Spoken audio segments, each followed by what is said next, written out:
Welcome in, everyone. I feel like it takes StreamYard longer and longer to start the show every week, but we are live on YouTube and Twitter, X, or whatever you want to call it. But you can only make, yeah, you know, Elon, but you can only make comments on YouTube. So I hope you're joining us from there. I have some interesting, oh, wow, 8 people already. I love to see that. So it's been, I got to tell you, a brutal week of fantasy football. Brutal. It's brutal. We have 2 intro segments. Both are about injuries. Now, that's 2 of like 17 injuries that we could have talked about. It's bad. It's been bad. It's bad. Yeah. Very bad. And then we're heading into, as Scribbles would say, week 7, of which 6 teams are on bye. How wonderful. You know, how wonderful is that? So 6 teams on bye. We have that as a problem.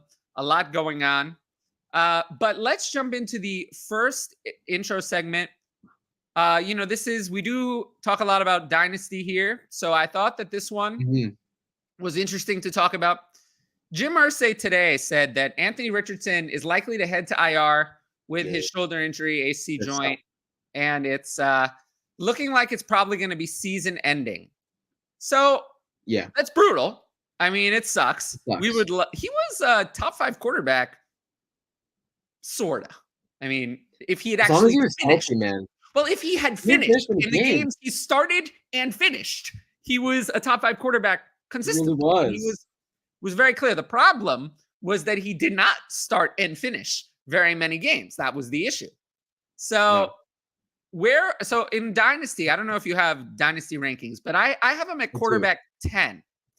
Quarterback 10. So I think he's kind of in a little bit of a value pocket for me. Obviously, I have Mahomes, Allen, Hurts, Herbert, Burrow, Trevor Lawrence, Lamar, Tua, and CJ Stroud ahead of him. I think that's kind of a good top group. And then I kind of have Anthony Richardson kind of in a tier by himself or heading the next group, which would include Richardson at 10, Kyler Murray, who, by the way, you want to keep an eye on this. Kyler Murray looks like he could practice this week. Got to be something to consider there. That's something to consider.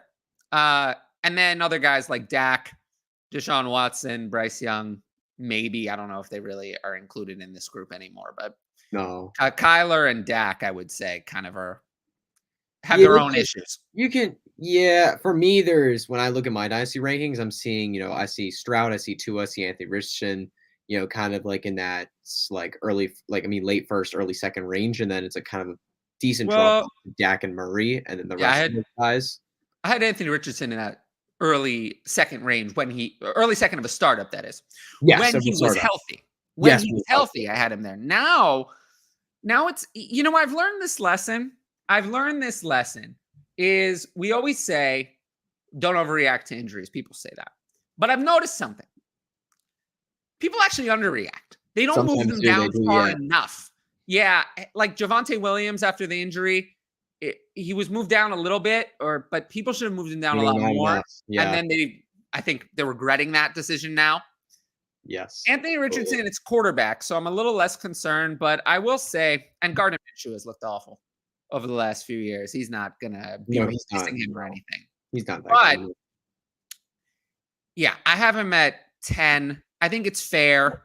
It's fair concern that he never even put together 2 fully healthy games in a row. Did he do that? No, I don't think you'd have to check. Right? You have to look back at his games and see the stats. There were so many different issues, though. He had a concussion, right? There was a concussion, and then he had a shoulder injury too. And then a shoulder.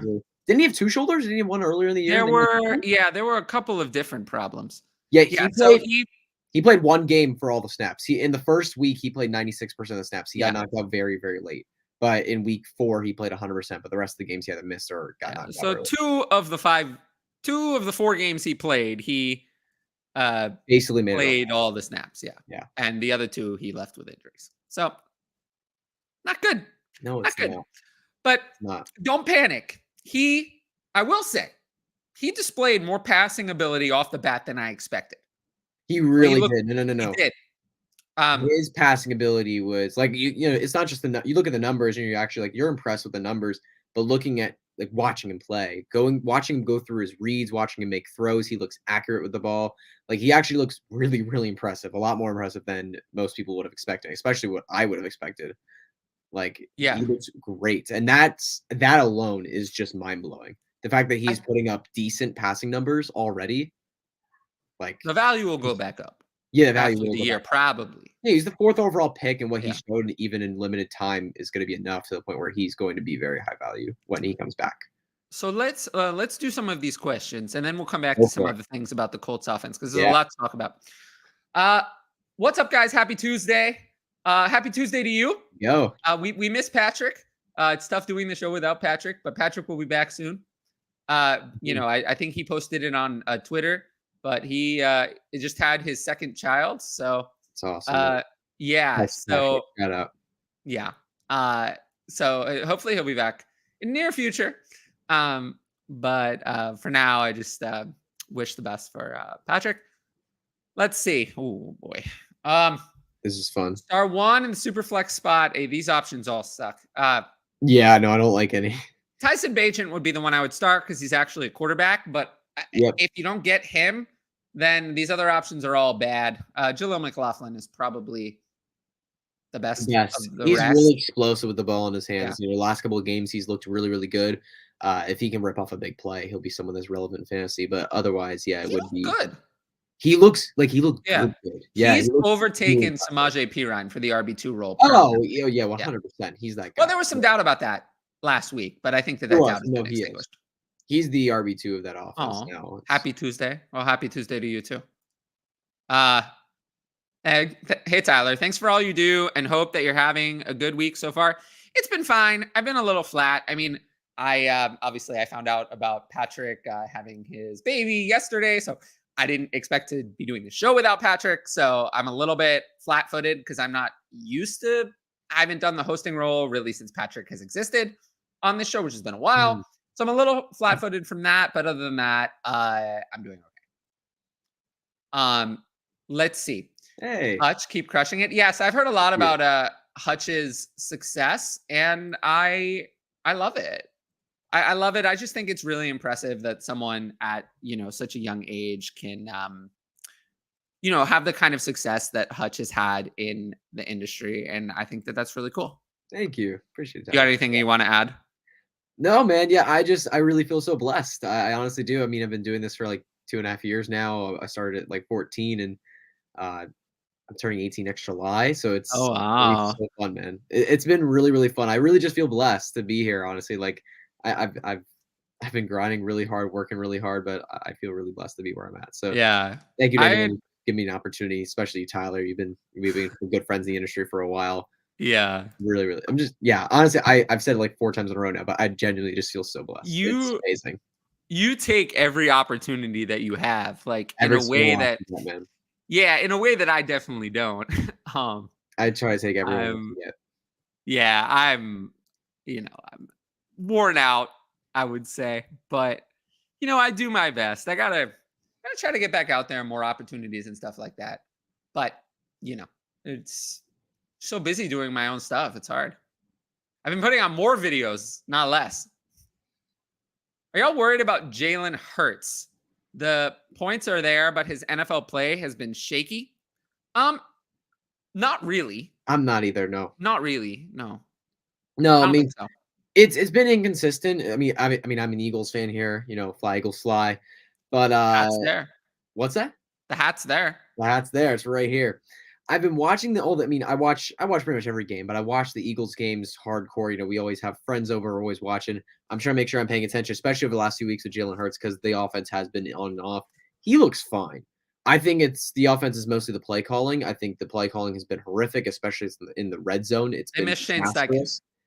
What's that? They missed Shane Steichen. I mean, that's what it is. They do. They miss him a lot. Like the play calling has been horrific. It's been a disaster, and I think that's what's really limited Jalen Hurts a little bit.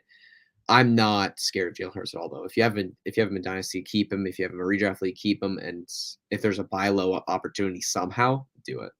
I'm not worried about Jalen Hurts in the slightest. So, a couple of things. One, if you're here, make sure to like, comment, subscribe, and hit the notifications bell. It really helps the channel grow. As always, you can send in super chats and we'll get to your question immediately. Without Patrick, the show's going to be a little shorter. Probably going to cut this off at 75 minutes max. Just because I have to both host and lead analyze, which drains me. You have no idea. So much easier with someone else reading the questions. I'm not used to. I didn't read the questions on SDLF. I don't read the question. Ryan used to read the questions. Then Patrick. I pretty much never read the questions. So yeah, I did. I'm with 4 Football, their YouTube channel. I did a live stream with them for a few weeks to start the season, but then they moved me over to pre-recorded content. I'm doing a ton with them there. Nobody does live streams. I loved the live stream. I mean, people loved it. I mean, and I read all my questions. And People I did love it, but the numbers suck. Great. The numbers suck on numbers were okay, yeah. Compared to the rest of the channel, they were a little lower. They were bad because literally nobody can do live streams. Tough, man. DLF can't do live streams. I mean, look at their live stream numbers. Of course, I was the problem. The live stream numbers, YouTube changed the algorithm 2 years ago. They killed live streams. Yeah, live streams. So, I don't blame them for taking my show down because you can't do a successful live stream. Even if DLF can't do a successful live stream, I don't do the live stream because the numbers are going to be great.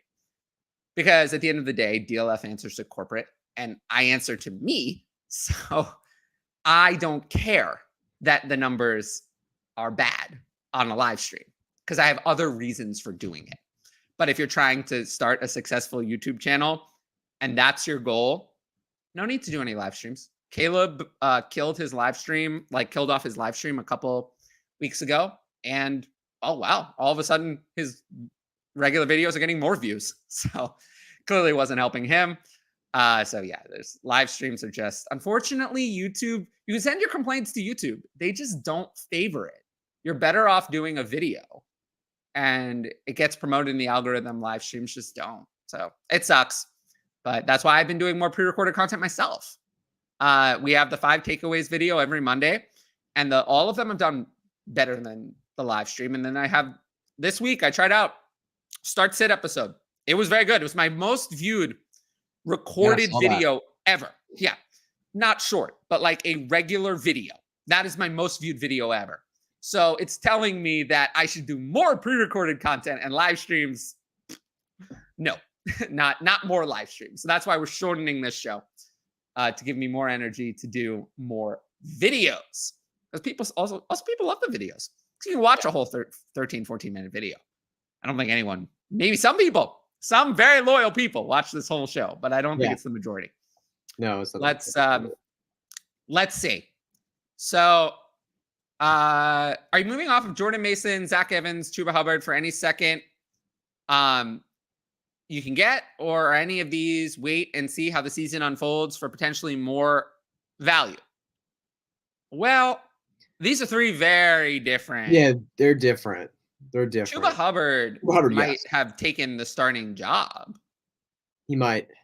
Miles Sanders has looked awful. I warned people. Yeah, no. Sanders looks terrible. Terrible. I don't think Sanders is going to be irrelevant, though. They're going to put Sanders in the offense. And it's going to be the point where it's going to be the points where this offense is just because this offense is playing horrifically. I know Bryce Young looked better last week, but this offense is still pretty low ceiling overall. If you're in a committee with this low of an offensive production, it's just not going to work out for fantasy. I don't think Chuba Hubbard has tons of upside moving forward unless Miles Sanders remains out with injury.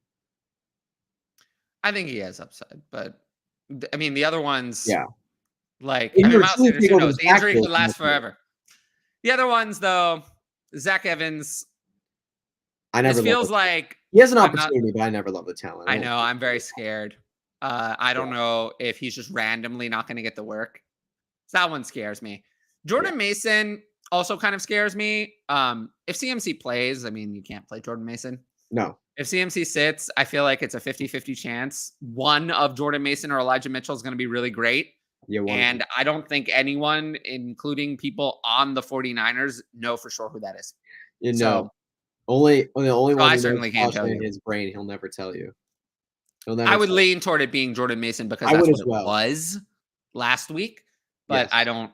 That's kind of the only reason I would lean that way. It was really intriguing because the first 4. Can I say something real quick about that situation? Yeah, because the first 4 weeks of the season, Elijah Mitchell was out touching Jordan Mason and out snapping in most of the games. But in the last 2 games, it's been Jordan Mason. And Jordan Mason came in as relief for Christian McCaffrey. I think Elijah Mitchell has been dealing with a little bit of an injury, lower body injury the last couple of weeks. I think that's what I've heard around. But Mason has been one of the last couple of weeks been more productive. So if it's going to be anybody, I'd bet on Mason personally.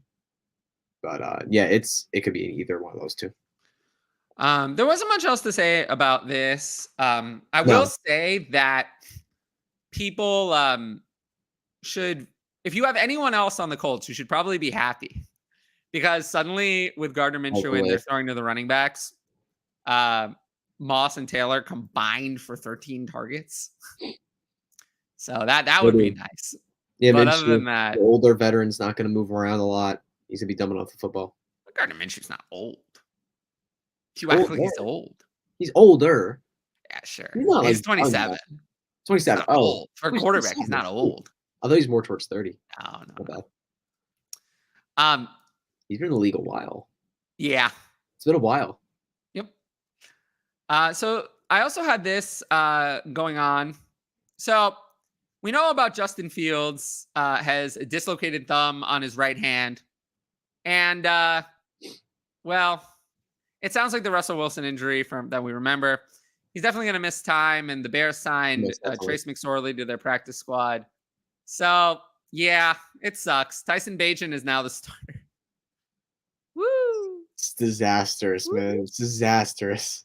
Yeah.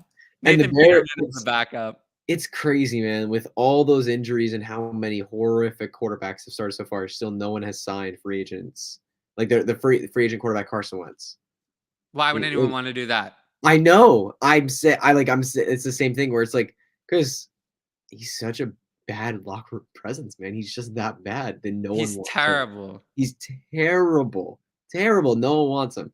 I saw a tweet about that a couple of days ago. It was like, that's just so fascinating because out of the free agents available, out of the people available, he's clearly the one with the most talent and probably the one that can run the offense the best. But he's just the locker room cancer of the NFL. I mean, the Bears are also a disaster. I don't think they even bother. No, they won't. They don't want a better. The real question I think people have with this, a couple of things. One, what do you do with Justin Fields in Dynasty? I don't even know what you can do anymore. It's really intriguing because the first few weeks, obviously, he sucked. It was disastrous, and everyone was like, "Oh, they're tanking for Caleb. It's over. Justin Fields is donezo."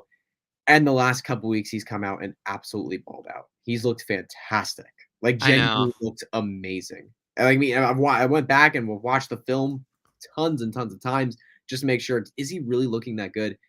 Like, he just looks accurate with the ball. He's making his reads right. He really does. He makes really smart. Like, there was one play specifically. It was against Denver, where he was on the goal line or like inside the 5, and he takes the ball to play action, and he starts rolling to his right. Pressure's coming. He starts rolling to his right. He's looking for options, sees nothing. He starts to threaten to run by running towards the line of scrimmage, pulls the entire defense towards him. Early Justin Fields would have dove into the sideline trying to make a dumb play, but Justin Fields keeps his eyes downfield, and right before he runs out of bounds, he just dumps it off to Cole Kmet, wide open in the end zone. He pulled the entire defense up. It was just a beautiful, very, very intelligent football play, and that's something Justin Fields earlier in his career would have never have done. And it was what I'm trying to say is he's been extremely impressive. And if he can come back from his injury and continue to play like that, they're not going to draft Caleb Williams. I don't think they will. They definitely will. I think he's definitely good. No, if he plays like that, that's too good. No. I think they would definitely will. I mean, Caleb Williams. I think he's generational, but I mean, you could get so much value for that pick. No, he's so much. I mean, look at what the Bears got for the number one pick last year for Bryce Young. Yeah, and they already got the haul. I think that So what they would do is they would draft Caleb Williams at 1, Marvin Harrison Jr. at 2, and then ship Justin Fields out of town. I mean, we know that. We know that. The problem also with Justin Fields is even if he is good, you've had 3 years. I mean, you're getting to the point where you have to pay him. Yeah. And I think you've already given up the cheap years. Caleb Williams is better than Justin Fields. At least I think so. By a lot. So it makes no sense. Yeah. They're going to, we said this before with other quarterbacks. It just seems like Caleb Williams is destined to be a Bear, but we'll have to see. It would be very funny if Caleb Williams was like, I just don't want to play for the Bears. I'm just not gonna. I'm not gonna. Because he has the option to stay in college again, right? He does, yeah. He does. He does. He has that option, so he can if he wants to. It's gonna be so intriguing, the Caleb Williams sweepstakes, man. It's gonna be so fun to watch. There's gonna be so many teams. Because I mean, he enters in the. I mean, there aren't I don't think in terms of NFL purposes, I don't think there are 10 to 15 quarterbacks you'd rather have than him. No, definitely not. There aren't 10 to 15 quarterbacks you'd rather have than Caleb Williams. So there are gonna be a lot of teams that are quite interested in him. So beyond that, what do you do with the Bears players now? Well, I mean, looking at DJ Moore, I mean, obviously over the last couple of weeks, he's been with On Justin fire, playing really well. DJ Moore has been completely crushing it for fantasy football, but now with not anymore. No, not anymore. Now with this injury, I mean, I think the volume's gonna be there. He's the number one wide receiver of the offense, and I think tough. I think a quarterback. Vegas is a good matchup. Vegas is a good matchup. The quarterback's gonna look his way. I think you start him. I'm starting him with confidence as a wide receiver 2. 6 teams are on bye. You probably don't have a choice. Yeah, you probably don't. Yeah, you probably don't have a choice. Yeah, but I did see ECR when I checked it, had him inside the top 15, and I definitely this week don't. no. Yeah, this week with Justin Fields out, no, you don't have him in the top 15. No way. Yeah, no, I don't have him anymore. If Fields is playing, absolutely, he should be a top 10 ranked wide receiver this week. Oh, against the Raiders, yeah, for sure, but not without Justin Fields. Yeah, no. Roschon Johnson's gonna have to step up. I would say. Oh, yeah. I think he's coming back from the concussion. I have him ranked very aggressively. I have him at 17. Ooh, this week. Hot. I like it. Not really. I mean, I think it'll be pretty close to consensus. There's a lot of running backs on bye. Yeah, with the week 6 bye. It's tough. I mean, Tony Pollard, Breece Hall, Mixon. Yeah, the Cowboys, the Jets. The Cowboys, the Jets, the Bengals. Who else is on bye this week? The Titans. So Derrick Henry is also out of there. The Panthers, no Chuba Hubbard to bail you out this week. And then the Texans, that one is not as big of a deal. No, that one sucks. No, that one sucks. And that's something we might talk about later. Yeah. Bad. But I do think, and then lastly, Cole Kmet with Tyson Bagent in this week.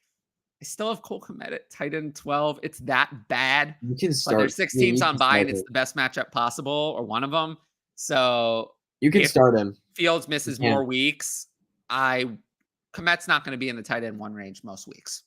I mean, you got a safety blanket, tight ends. He's a big time player. He didn't do anything with Bagent in, though. That was the problem. Bagent wasn't looking that way. No, he wasn't looking. So that's my only issue. We didn't see much of it, though. Yeah, it's kind of unfair to say the relief time is kind of unfair to. Yeah, it's a little unfair, but I will say that something though. I'm more confident in DJ Moore. Oh, 100%. Yeah. And Roschon Johnson, especially. I think Roschon Johnson is gonna.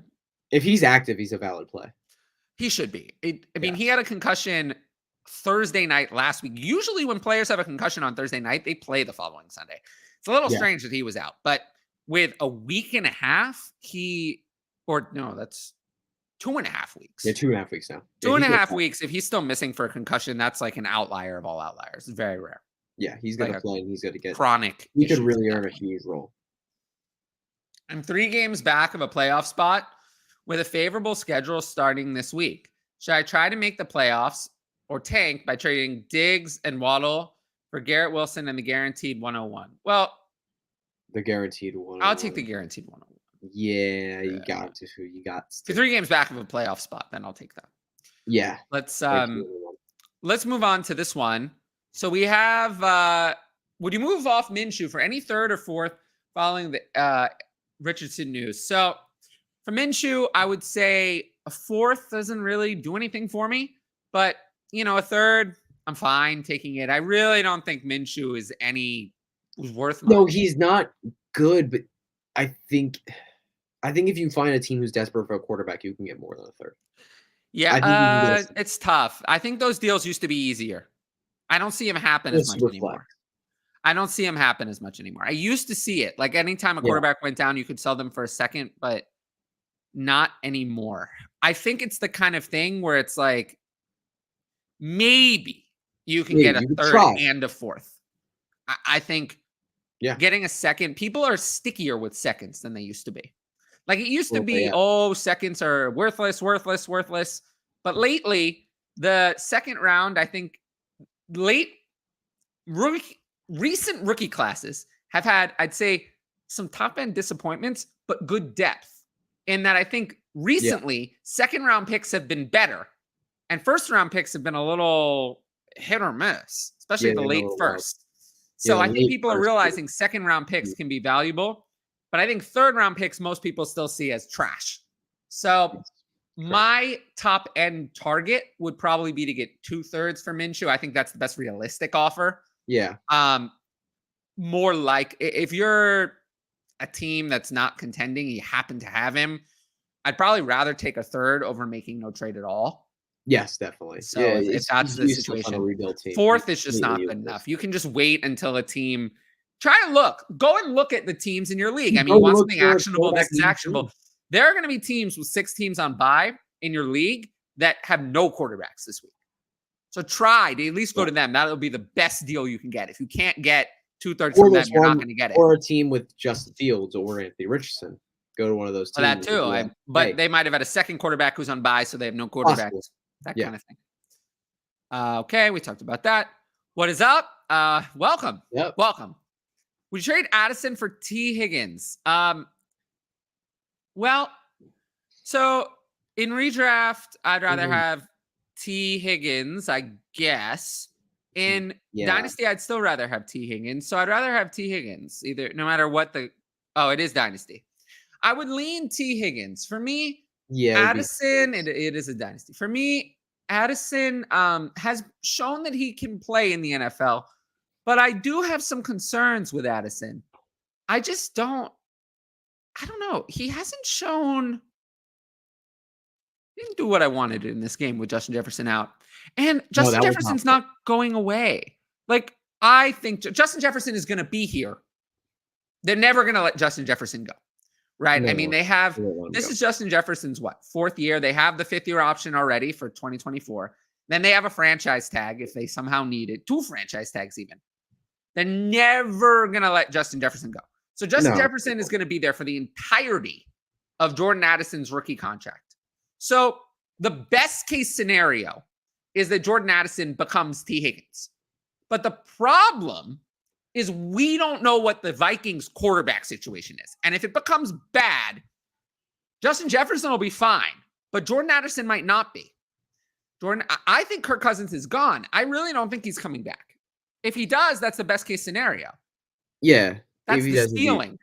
It's always bad when you're in a situation where the status quo is the ceiling, is the best case scenario, because that means that all the risk is on the downward side.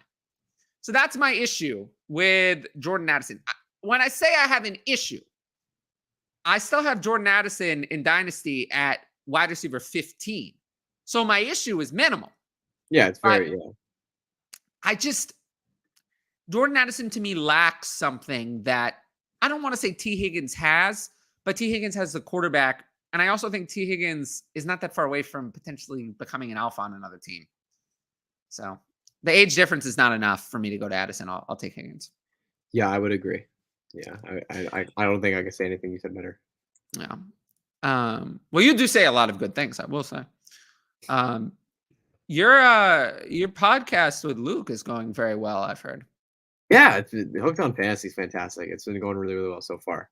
But it's been inconsistent. Luke's schedule is kind of crazy because he is all over the industry, man. You two are so busy. I like always say, me and Luke, I'm busy, but it's mostly personal, like life. It's not. I'm not usually industry busy.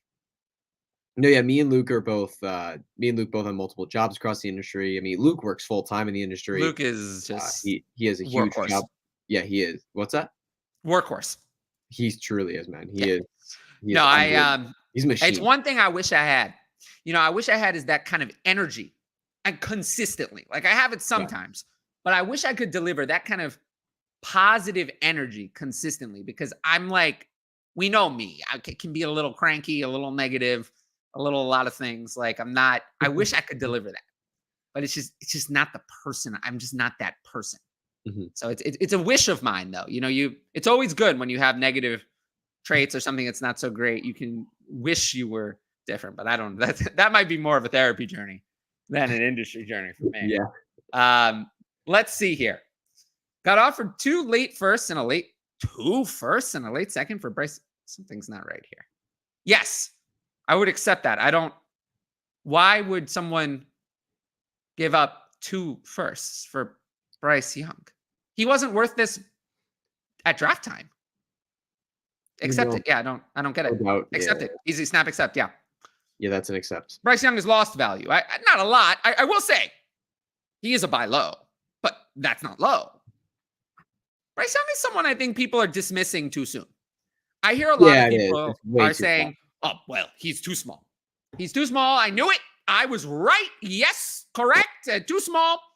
Can't play in the NFL. No, he actually can. If you watch the last couple of weeks, he can play in the NFL. But you got to give credit where credit is due to other quarterbacks. CJ Stroud and even Anthony Richardson look more pro-ready than Bryce Young. He was supposed to be the most pro-ready, and not the size, but the reading of the field is the problem. Like, the processor is slow, and that's something you can teach. Some people don't get better. Justin Fields in year 3 is really not better, but some people do get better. You see Trevor Lawrence, someone who got better. Someone who was processed a little slowly in year 1, and then all of a sudden things were fixed. Well, I mean, the thing is, Urban Meyer was kind of a little. The biggest example of the processor getting fixed is Jared Goff, someone who is still improving at 29. Looks his best ever because the processor has finally gotten up to speed.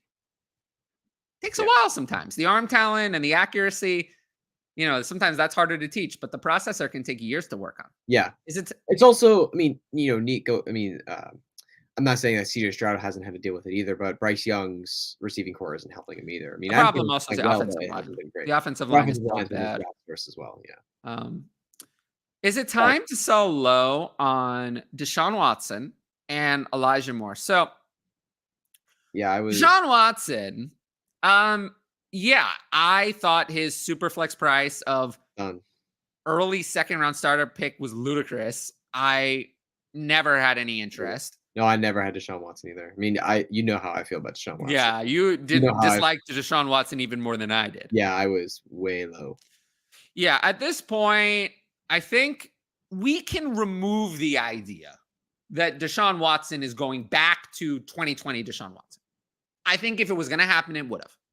Yep. Now I think we can say, I don't think anyone is saying that we're going to do that. But we also have to face a reality. There's a reality we have to face. That he's going to be a starting quarterback in the NFL for multiple more seasons and get multiple more chances. So that's a reality that we have to face. Yeah. So he's no longer, I don't even have him in that Anthony Richardson, absolutely, Kyler Murray, and even Dak Prescott, who played very well, even though the fantasy points weren't Deshaun Watson's in my quarterback. If Tony Pollard had caught that ball that was right in his hands at the perfect pass at the end of the game, we'd be having a complete different conversation about Dak Prescott, who played 100%. Excellently in the win over the Chargers. Fantasy points were not what we wanted, but if Tony Pollard catches that pass, which was an excellent pass, we're not talking about Dak Prescott in any sort of whatever way. So Dak Prescott, I know, is good, and I think is going to continue to proceed to be good. Deshaun Watson's in that next group. Like, he's in the group with guys like the aforementioned Jared Goff. Like, they're going to be around. High end, though, probably not. So Deshaun Watson's value is going to continue to tumble, but even if he's a disaster all year, he's still going to be in my top 20 of dynasty quarterbacks because it's rare you find a quarterback with 3 guaranteed years of starting. Those don't exist. Where does he rank in dynasty for you? 13. It's tough. 13. Because look at, 14 is Bryce Young. I mean, Bryce Young has been not good. I mean, Deshaun Watson has more guaranteed years left of starting than Bryce Young. You do realize that, right? Like, that's the problem. That's the issue. Yeah, he probably does. Yeah. The Bryce Young, is heavy. Number 1 overall picks like Bryce Young get 3 guaranteed years, essentially. And then if after 3 years they can't do it, year 4, the 5th year option is declined and the team can move on. So Deshaun Watson has 3 more years after this one, minimum, of being a starter. He's probably got it, yeah. Well, I mean, the contract says so. I mean, it's all guaranteed, every dollar. Yeah, I can't. I know, Yeah, I don't. but there's no way out. This is There's no way. the Browns. This is the bed that they made, and now they have to lie in it. I mean, that's the reality of the situation that we're in. So, yeah, that's why I can't. Even if he continues to play horribly or misses the entire rest of the season, he's still going to be a top 20 dynasty quarterback. And there is the possibility. Dynasty quarterback. Yeah, there is the possibility, however remote, that he turns it around. It's not what I'm expecting, but it is possible. But it's possible. It's possible. I feel like the best football we could have seen from Deshaun Watson has been played. He did look better before the injury in that one game. He looked fine. He looked fine. That was his best game. He was fine. But if you're getting 3 more years of that this is a top 15 dynasty quarterback. That's the thing. Like that's the thing. If you're getting 3 more years of that, it's a top 15 dynasty quarterback. It's hard. Like Justin Fields, you're guaranteed 0 more games. As in 0. He could miss 4 more weeks, be held out the rest of the season, and then be finished. And that's someone who's still 15. I mean, then you get into like other guys. So it's hard. It's hard. I mean, Daniel Jones is still a top 20 dynasty quarterback. Yep, he is. He is. He has looked. You think Deshaun Watson has been horrible? Oh, Daniel Jones. Daniel Jones has been even worse. Daniel Jones. Even worse. I mean, and then you grab a whole new tier to how Kenny Pickett. I said something about Daniel Jones. I watched the entire game of the Giants game. I noticed there's no difference. There is no difference in the Giants offense with Daniel Jones versus Tyrod Taylor. No difference at all. If anything, it looked better with Tyrod Taylor. Yeah, Daniel Jones. Because deep shots were happening. Whereas they were not happening with Daniel Jones. They were not happening. So, yeah. So goes to show that the quarterback landscape in Dynasty is horrendous. So if you're selling low on Deshaun Watson, Elijah Moore in redraft, I think you can cut Elijah Moore. I think you can. He's not number 1 on my list of wide receivers to cut. There's no selling low on Elijah Moore in redraft. That's no one's trading for him. Yeah. In Dynasty, what are you getting for him? I mean, if you're saying I'm going to get a late second, I'd probably just keep Moore because he's young and I still think he's talented. So what are you getting? So I guess the answer to this is no for me. I don't think so because, I mean, at least the volume's been there for Elijah Moore. I mean, he's seen like 7 targets. That's true. The volume's been there and it hasn't gone well. It's been 7 targets consistently on a weekly basis. I mean, Watson's played terrible. Those targets have been all over the place. If he can somehow maybe get better, which I don't believe it's going to get better. I really don't. I think Deshaun Watson's played his best football.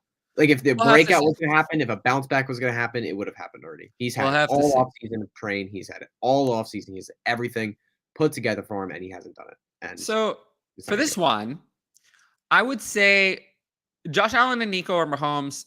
Allen and Mahomes are pretty similar to me, so I would just take Nico Collins. I would as well. Nico's been fantastic, man. He's looks been good. Great. Yeah, he looks legit good. Allen and Nico easily. Yeah. Can't stick around, but just wanted to drop a like and a comment. Thanks for all the help you've been so far this season, Tyler. I appreciate that. I always appreciate all comments, and thanks for watching this. You know what? Hey, can I say something real quick about Nico Collins real quick? Sure. What was really interesting when the Texans traded away that first-round pick, right? Or then they traded away their 2024 first to get that up to the number 3 overall. Everyone was talking. What's that? To get Will Anderson. Yeah, to get Will Anderson. Everyone was talking about, like, what the heck are they doing? They're not going to be able to draft a receiver for CJ Stroud next year. It's going to be a disaster. Like, they have no receiving corps. It's a disaster. Maybe they were actually confident in Nico Collins and Tank Dell at the time. Like, say, like, hey, I think this guy could be our wide receiver 1. Isn't that really interesting? Oh, they didn't have Tank Dell when they traded the pick away. They didn't have Tank Dell at that time. Maybe they planned to draft him, but they had Nico. And they were like, we can trade away our 2024 course. We relieve the receiving talent we have right now. We don't need a future pick later. I still think they're a receiver short. Like Robert Woods and Noah Brown are not getting it done. I think that they need an upgrade at that spot. Nico Collins should be their X receiver. Yeah. Tank Dell should float into the slot and also play a deep threat role. And then they need like another complementary receiver to play the Robert Woods role that he's playing now. Yes. Yeah, they do need that. I am a contender. Would you buy Kyren Williams for Deontay in a 24-second? Absolutely not. Why would we do this? Kyren Williams is hurt. Deontay Johnson is going to play this week. So this is a hard no. Yeah. I don't think we don't need to say anything else about that. No. And I wasn't saying Williams look good though. He did, but he got hurt. So he did get hurt. Man. We're not buying hurt running backs. We've learned our lesson with that one. No. Yeah, that one we don't do. Yeah. Anthony Richardson needs to learn from Lamar and Jalen Hurts and be a smart runner and avoid hits.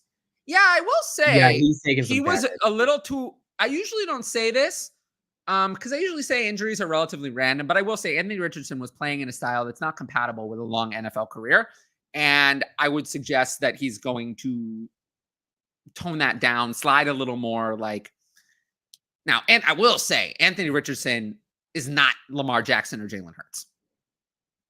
The problem with RG3 is that he's the body type of Lamar Jackson and Jalen Hurts, but played like Anthony Richardson. Anthony Richardson is huge.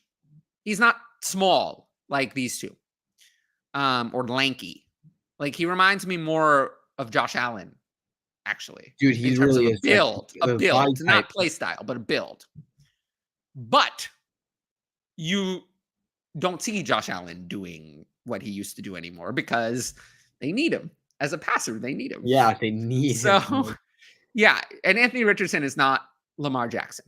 Like, he's someone who I think has a higher ceiling as a passer than Lamar Jackson.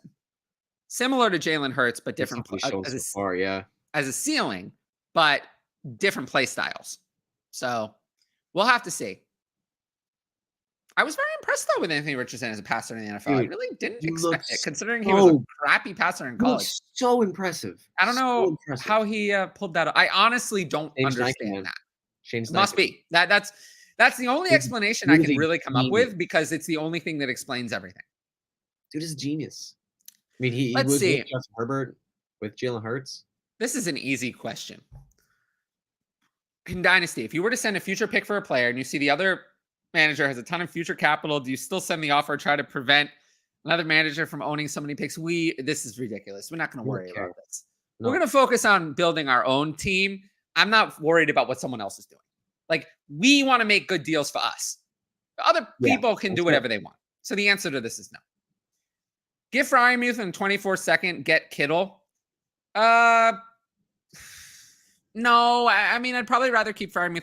Kittle is so frustrating because I feel like Kittle, you have to rank in the top 5 every single week, but you do recognize that 2 out of 3 times he is going to have like 1 catch. Yep. So Kittle is so frustrating. So I'd probably just keep Freiermuth in the second. This week, though, he should crush with CMC and Deebo Samuel both injured, potentially if one of them misses. Yeah. That's a lot. Because when one of these guys, like between McCaffrey, Ayuk, Deebo, and Kittle, if one of these guys misses, the other 3 are going to eat. No, I see. I think it's changed. It's changed a little now. Like, there's more of a pecking order. Like, it's Christian McCaffrey 1, Brandon Ayuk 2, Deebo Samuel 3, George Kittle 4. Like, I've noticed that. Like Ayuk has really involved, Christian McCaffrey and Brandon Ayuk are involved no matter what. Deebo Samuel, if healthy, is somewhat involved, and George Kittle is the one who can just vanish completely. Like, that is the pecking order. It is very clear. Yeah, I guess that's the way it's been this season. And Kittle is at the bottom of that list because sometimes if it's a winning game script or a team where you can run on easily, they just don't use him in the passing game. Deebo can be scripted out, but usually still has enough scripted plays for him to get something. Christian McCaffrey and Brandon Ayuk are never, ever scripted out. They are those two. They are the offense. They're what the offense is running around. Being elite wide receiver. Brandon Ayuk is, I mean, I'm close to ranking him as an elite. Where is he in your Dynasty wide receiver ranking? Because right now he's 12. Yeah, right now he's sitting at 14. He's right there. I have him at 12. 13.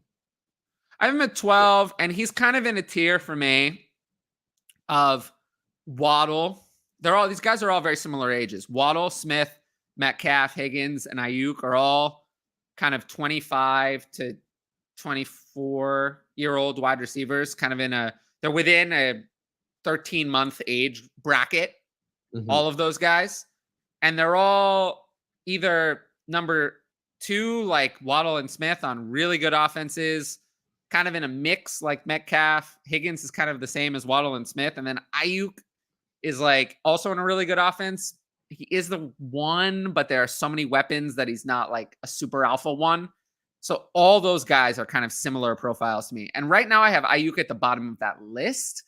But if he keeps up this kind of play, he could easily move up to the top of that list. I don't think Ayuk will ever challenge guys like what I would call real alphas, like Amon-Ra, Chris Olave, Lamb, AJ Brown, Garrett Wilson. I don't think he'll ever challenge those type of guys because those guys are alphas. And I think Ayuk is one talent step below those guys. Agreed. Yeah. Good player, though.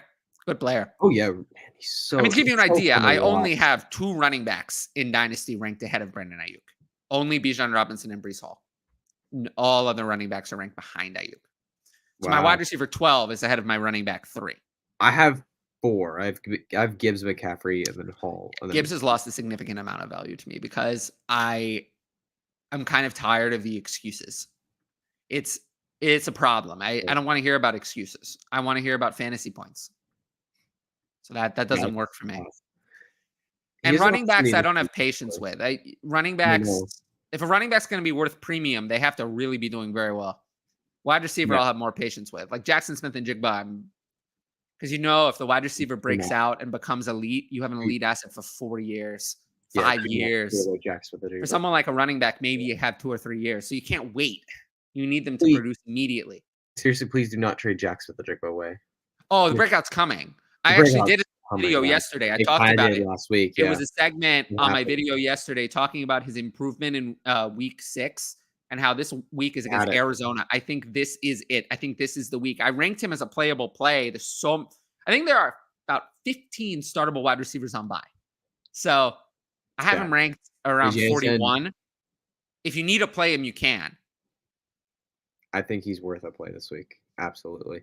He's 72% of the snaps. Got a decent target share. No, I talked about it on the video. It's all there. It was there. And I saw. I think I saw part of that video actually. Yeah. It's all there. So check that out. Kittle or Trey McBride in 24 seconds. That's not enough. I'll take Kittle. Yeah. Definitely. Trey McBride did get more involved, but not. That was one game. He really. It's his first. I think it's the best game of his career. It is. Yeah. Well, I know he had a game. He had one game previously. He was benched for an aging hurt Zach Ertz. It is. It's which is a bad sign. It's bad. He's had 2 off seasons to get involved. Like I understand a rookie tight end, but a second-year tight end should be with his kind of draft capital. Should be getting involved. Should be doing a little better than that. Yeah. Hopefully that one game was a flash or something. So in the future. There's a lot going on here, but it's just kind of complaining about tight ends. Tight ends are brutal, we know. Yeah. I'm 5-1, full PPR. I have wide receivers, Puka, Tyreek, Jefferson, Rice. Should I trade Laporta and Dubs for Adams and pick off Musgrave off the waivers or hold on to Laporta? This has to be redraft, I guess. There's no way. And if it's redraft, I'll take Adams. Yeah, easily. Redraft, you take Adams. I'll take Adams. Yeah. Yeah, if Musgrave's on waivers, it's redraft. So I'll take Adams. Sam Laporta is 10-1, right? Yes. In Dynasty? 100% yes. Yep. There's actually no other. I think any other ranking is a bad rank. I think any other ranking is a bad rank. There's really no justification for anything else. I would agree. Yeah, I have him quite a few spots ahead of the next 2, which are Andrews and Pitts. Yeah, it's almost a full round separation for me. The cracks are showing in Kelsey. Like he's had some big games, but the cracks are showing. It's not what it was.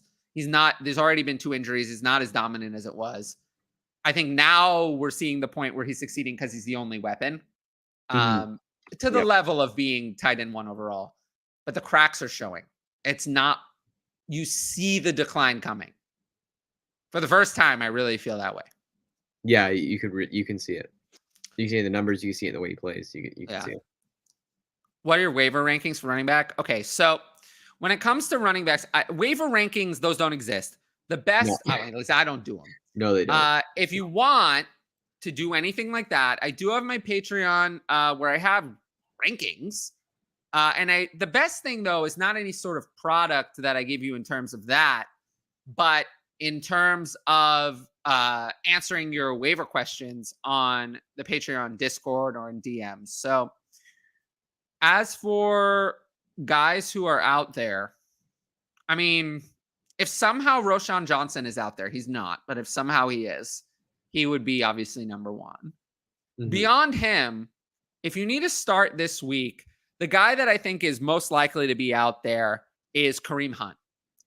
Kareem Hunt, I think in a full PPR, I have him at RB23 this week. It's a brutal week. I think you'll be able to play him. He looked actually pretty good last week. He'll be the one that you can play. And I think Kareem Hunt is past his bye. I think he's going to be fine for the rest of the year. He's going to be fine. This is a good week for him because there's so many teams on bye.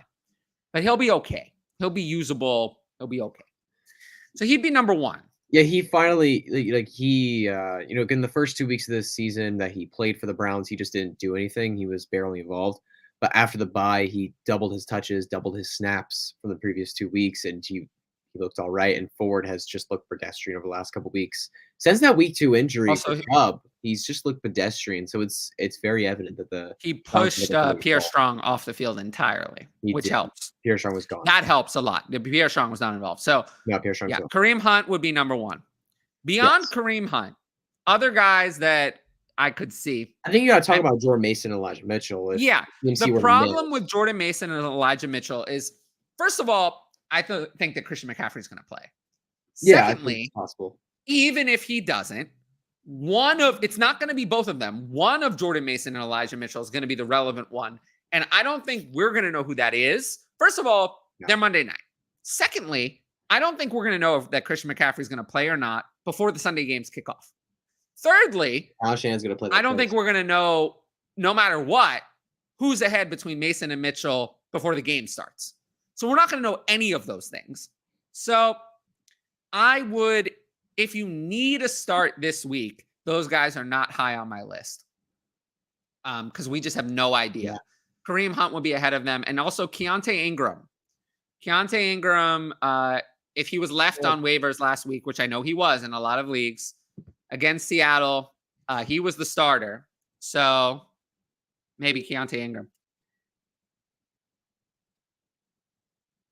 And then everyone else kind of comes with question marks. I mean, you can try Zach Evans. I don't know if he's worth right. So everyone else comes with question marks. Jordan Mason, Elijah Mitchell come with the problem of, is CMC going to play? Which one of them is it? Craig Reynolds, if Jahmyr Gibbs plays, then you can't play Craig Reynolds. No. But if Craig Reynolds is the starter, he'll be okay. But I still wouldn't really want to play him because they got Divine Ozigbo involved. Yeah, 1.5 yards per carry last week for Craig Reynolds. Jeff Wilson, if Jeff Wilson is back and healthy, that's a good ad, man. He's someone who could be worth your time. Zach Evans has upside, but we're not going to know how much work Zach Evans is going to get until the game started. And then that's pretty much it. Yeah, that's pretty much it. I really like Jeff Wilson, though, because, I mean, we've seen for the first few weeks with Devon Achane healthy for a couple weeks, we saw him and Mostert both able to be really relevant pieces in fantasy. Both were top 5 on the season in fantasy football for the first few weeks before Devon Achane's injury. And if Jeff Wilson we know Jeff Wilson can be a decent running back. If he can get in there and get committee work with Raheem Mostert, that's going to be enough in this offense to be relevant. It's going to be enough. I do think Kareem Hunt is number one, though, because we have Kareem Hunt, I would agree. Colts are next, then Seahawks, and then Cardinals. Those are the next 3 weeks. 3 great matchups. So Kareem Hunt, for me, is the clear number one. Yes, I would agree. And then everyone else, I'm not dying for any of them. I think Kareem Hunt is the only waiver running back who's going to give you long-term value. None of the rest. No, yeah, we're past that point for running backs off the waiver. None of them are. Sometimes it'll happen. Sometimes, but I mean, it could easily happen. Let's say that Kenneth Walker got hurt tomorrow, and then Zach Charbonnet would be very available and very much giving you long-term value. So there could be another running back. Part of what I'm saying is that I think that your fab is best spent on either Kareem Hunt or not at all, or on another position. Yeah, but at running back, these other players, you're just not going to. I wish that San Francisco game weren't Monday night because that's gonna make it a lot harder. Yeah, it makes it a little. Because if Christian McCaffrey is questionable and you still don't know whether it's going to be Jordan Mason or Elijah Mitchell as a starter, how do you play that? Yeah, no. Like you're getting a problem. You're not going to have a pivot. No. So I don't know what you do. Like that's the problem. You get in that kind of situation. Steelers defense or Colts defense. So I did an initial rank of defenses. Steelers play the Rams. Colts play Cleveland. I'm going to go with the Steelers. Neither is a great play though. No, I'm not excited about either, but I would Not super excited about those. agree. Unrelated, 2024 rookies you want to shout out? Well, Brock Bowers is having surgery. Yeah, that's not fun.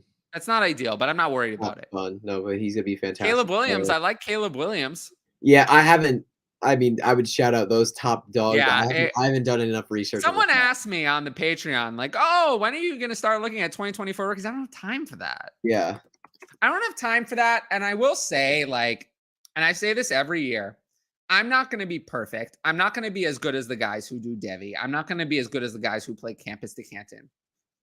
Can I make up 90 to 95% of what they can do in 3.5 extra months? Yes. Is it worth my time for that extra 5% to take myself away from start sit during the season? No. So, like, that's your answer for why I don't pay attention to rookies in season. Yeah. It's just so much time. I have so much time to catch up. I have liked one player I have liked. I was just quickly researching real quick. Go ahead. I have liked Trey Benson, running back for Florida State. I think he's 2024 eligible. I got to catch. I don't watch too much college football during the NFL season, but I got to catch a couple Florida State games, and I've liked the way he looked with the football in his hands. It's just I like he's that. Slashed a lot. He slashed a lot.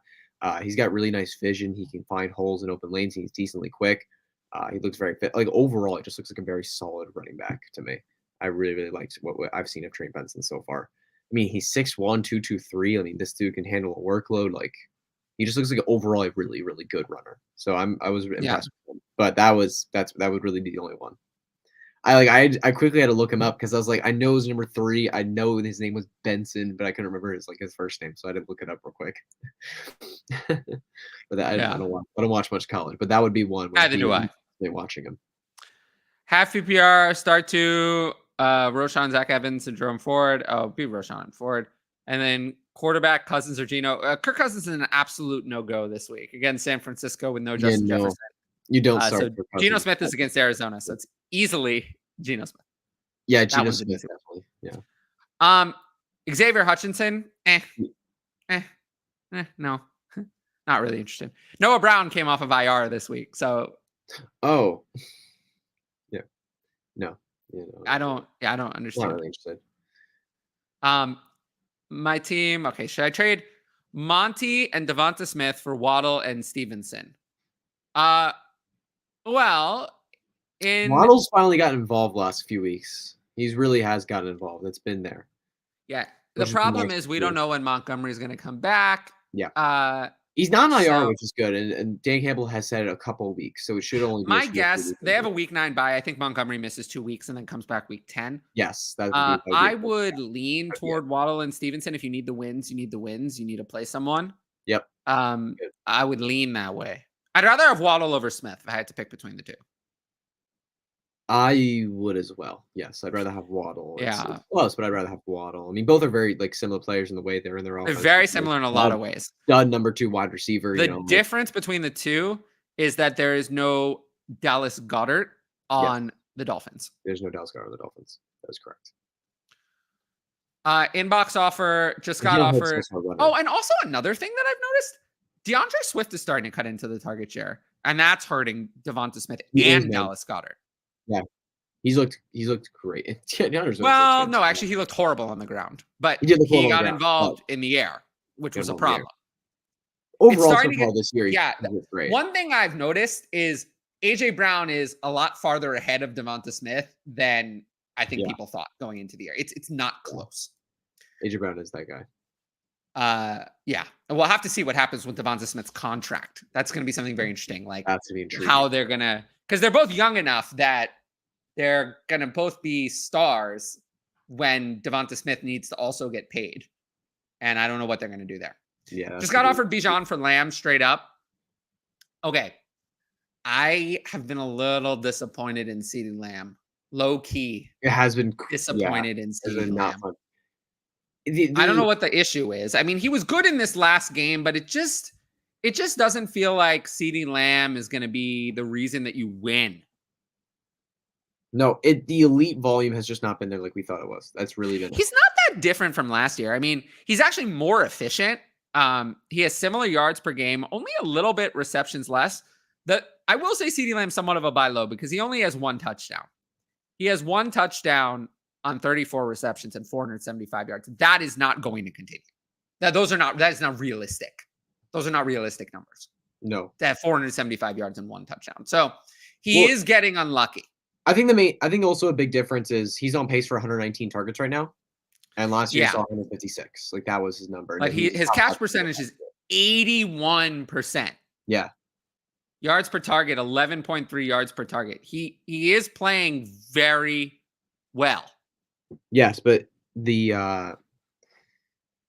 it's just the volume is not there enough for him. The yards and the receptions are there. I mean, the yards and receptions per game are not that far off. His pacing for 96 receptions for 1,346 yards. So the problem is, it's interesting. He's making up for it, but he's not catching touchdowns, so people are frustrated with him. I would say people are probably more frustrated than they should be, but I'm still a little bit frustrated. And Amon-Ra, I think, has jumped him because he's the same age and has been doing more. So I've moved CeeDee Lamb down to 4. Yeah, I think that's fair. Dynasty, and I would rather have Bijan. Here's the link. Bijan is I don't know how you feel, Tyler. To me, Bijan Robinson has stepped to a point because he's such an advantage over everybody else in fantasy football at the running back position. He's gotten to a point to me in my dynasty rankings where he's close to Jefferson Chase level. Because he's just I know he hasn't because he's not he isn't he isn't going to last long. He's a running back. It's not going to be as long as a career as Jefferson or Chase, but the advantage I think you're going to get with him is just extensive. I wish he were actually that advantage right now, but he's not. Yes, right now, but I think that down the line this year or potentially in future years, he's not going to be that advantage until they get a new quarterback. So that's the problem. He's not going to be that kind of advantage, like the Christian McCaffrey, Austin Eckler advantage in their prime. So I still have him, solidly behind those 2 wide receivers, but ahead of everyone else. This is the link to the Patreon. I saw someone pay a second for Hunt today. I would not do that. Thanks for the show. You're welcome. Yeah, no, 10, 15 minutes left of the show. So get in your questions now. I definitely feel the tiredness of being both the co-host and the, the analyst as well wearing on me. Give Jameson Williams a 24 first, get Keenan Allen. It's tough because Keenan Allen's been so productive, but I really don't want to do this because he starts hot every year, man. He starts so hot. I don't want to do this. Come along and everything's so hard for me.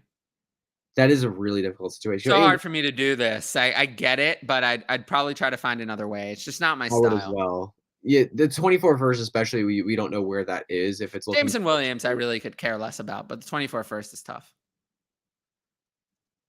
Yeah, I don't care about Jameson Williams either. Is there any hope for Darren Waller? Redraft and Dynasty. Ugh. Well, Dynasty, I mean, he's already 31. So if there's no hope in redraft, there's no hope in Dynasty. I think there's still hope. You have to still play him. The volume is still there. Yep. But it's terrible. But yeah. Yeah, you have to still play him. You have no choice. I have him ranked at tight end 8 this week. So it is what it is. Rankings are available on the Patreon. That's where I always suggest people go. I don't really take questions on Twitter. I think I take questions about start sit, but not much else. So if you want more than just a 1-word answer to your start sit question, the Patreon is the way to go.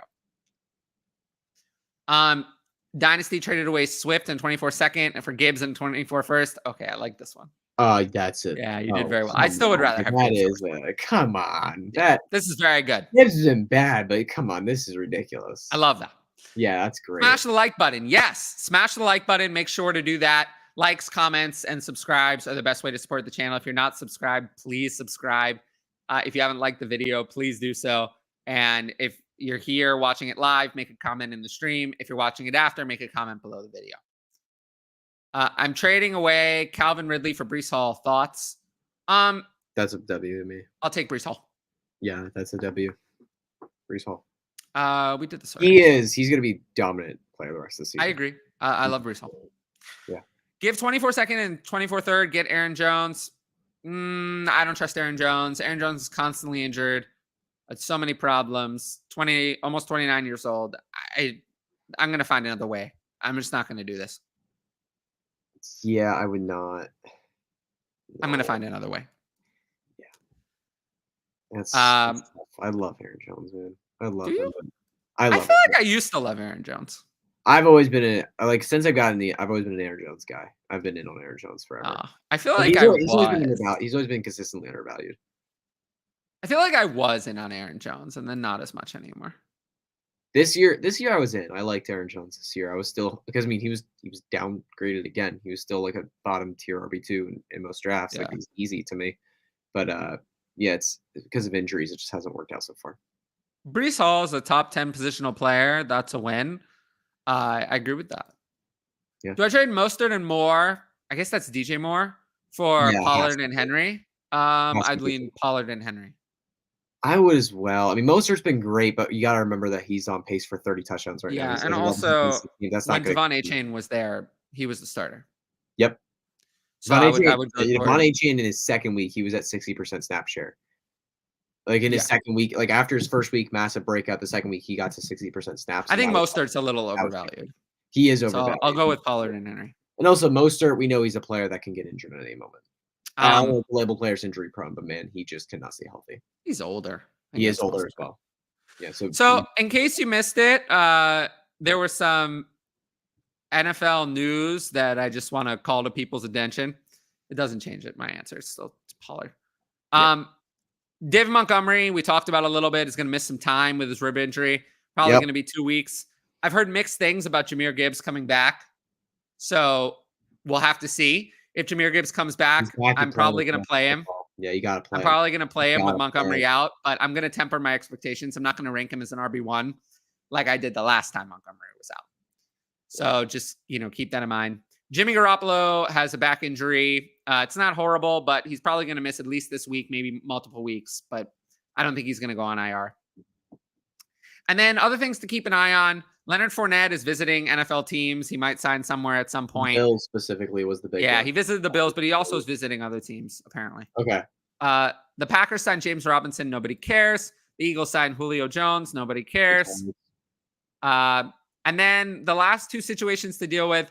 Trevor Lawrence is day-to-day, but he plays on Thursday night, so he's either going to play or he's not. I expect him to play with a knee injury. But quarterbacks typically play through knee sprains. So I expect Trevor Lawrence to play. Yeah, Thursday night makes it tougher. Yeah, I do think he's going to play. Sunday, I'd say he play, but Thursday night always makes it really tough. He's saying that the fact that he was already limited in the Tuesday practice, and he says he's saying he's going to play. So I'm going to take him at his word and say that he's probably going to play. But just keep that in mind, a little risk there. Yeah. And then the last thing to review from the news that I wanted to talk about. The Bills canceled Fournette's visit. Oh, well. Really? I didn't know that. We'll see. Jeff Wilson is not a start this week for me. No, risky. But too risky. Someone to keep an eye on. Yes. Last thing to talk about is the Rams backfield mess. Kyren Williams, ankle injury. Ronnie Rivers, even more time with a PCL injury. So he's gonna be on IR. Yeah. So Ronnie Rivers is gone. Cam Akers is traded. They signed Royce Freeman to their active roster from their practice squad. Miles Gaskin to the active roster from the Vikings practice squad. And Darrell Henderson to their practice squad. So my guess is for this week, their running back trio of actives will be Zach Evans, Royce Freeman, and Miles Gaskin. Correct. I would lean that Zach Evans is the starter, Royce Freeman is the backup, and Miles Gaskin is third string. But if Miles Gaskin ended up being the starter, I wouldn't be surprised. And then I do think that Darrell Henderson you don't start any of these players. Will jump those other two in the near future. Royce Freeman and Miles Gaskin. I think Darrell Henderson will jump them. But in terms of redraft, the only one I'd consider is Zach Evans. I'm not bothering with any of the rest. And I think Kyren Williams is only going to miss 1 week anyway. In Dynasty, Kyren's not going to miss much time. In Dynasty, I guess you can add any of them, but sure. But I don't think you're going to get anything about any of them. No. If I had to pick one. What do we think about Zach Evans, though? I'm not going to start Zach Evans unless I have to. No. But do we think that anything is going to happen this week with him? Because there is a universe in which Zach Evans, who was great in college, comes out and looks great. Yep. I mean, so you can't start him. He Also got against straight up Pittsburgh beat is out not by Kendrick exactly Miller. something I'm excited for. He got straight up beat out by Kendrick Miller in those early college days. Yeah, and then really also he was beat out by Kyron Williams, who was a nobody, and Ronnie Rivers, who was even more of a nobody. So yeah, I'm no comment. we'll have to see, but I'm not optimistic about Zach Evans. But of course, he's an ad, and yeah, all those other guys you can add them in Dynasty if you have to. Dynasty's a crazy game. It is. I'm gonna see if there's anything else. Greg Dulcich is aggravated his hamstring injury, which sucks for him. Hopefully he comes back soon. I talked about a lot of stuff on my 5 takeaways video yesterday. And then there's not too much else this was kind of a crappy week of football. It was not fun, man. Too many injuries. Everything's going into flames this week. It was bad. Yeah. I will be back with my start sit video on Friday, giving you 1 must start and 1 must sit at every position. If you want to ask advanced questions for that video, make sure to sign up for the Patreon. And that's the only way to ask those advanced questions. And then, so yeah, that video will show up some point on Friday. I'll have shorts throughout the week if anything exciting, or surprise live stream if there's like huge news, like when Jonathan Taylor got the extension. Yeah, it's right on the edge of RB3 range for Jeff Wilson. Yeah. And then additionally, if you would like, hit the notifications bell so you can be notified exactly when my videos come out. During the season, they don't have a specific drop time. So if you hit that bell, you'll know when they come out. And yeah, I might have some extra content from other creators on the channel. It'll be their own solo stuff because I think that's kind of better to do it in parallel instead of trying to add more co-hosts. You got anything you want to plug? No, actually, yeah, just check out my videos with for football on their YouTube channel. The shorts I've been doing with them. So I do a 5 transactions video, which actually I think posted today, maybe tomorrow it posts I don't know, and then a matchups video every week as well. So if you could check those out on the 4-4 channel, that'd be greatly appreciated. It's been a really nice welcome to the 4-4 channel so far. I love that. I've loved the opportunity I've gotten with them. So I've been very, very hyped about that. So if you were to check those videos out. I've heard great things. So go make sure to go check that out. Subscribe to the 4-for-4 channel. Yeah, I've gotten plenty of I've gotten comments in the I look at the comments section. I've been sent pictures of the comment section and people saying, we need more of this Hutch guy on the 4-4 channel. I've seen that on Twitter. Great. Yeah, I posted a couple of them on Twitter. It was really, really nice to see. So yeah. Keep up the strong work there. And I'll close out on this. Thanks for this comment. Thank you guys for being here, for spending your time with us and answering our questions. Yeah, we're going to keep doing this show. Probably keep it shorter, more in the hour to an hour and a half, between 60, 90-minute range, just to keep my energy up so I can deliver those videos that the YouTube algorithm likes. I'm trying to deliver 2 videos per week in addition to this show, plus shorts, because the YouTube algorithm loves them. So, and honestly, I love them. I love doing those short videos because less pressure than being live, I will say. Wait, news. One piece of news. Not anything fantasy relevant. The Eagles have applied for a trademark, the brotherly shove. They're applying for a trademark for it, so they're trying to sell some gear. They're probably trying to sell some gear or something on it. I love that. Yeah, I just got that post right now. That's cute. I don't think I'll get that notification because I hate the Eagles. I love the brotherly shove. It's great. Oh my god. But yeah, until Friday for the start sit video next Tuesday at 7:30 p.m. Eastern. I will see you guys all later. Peace.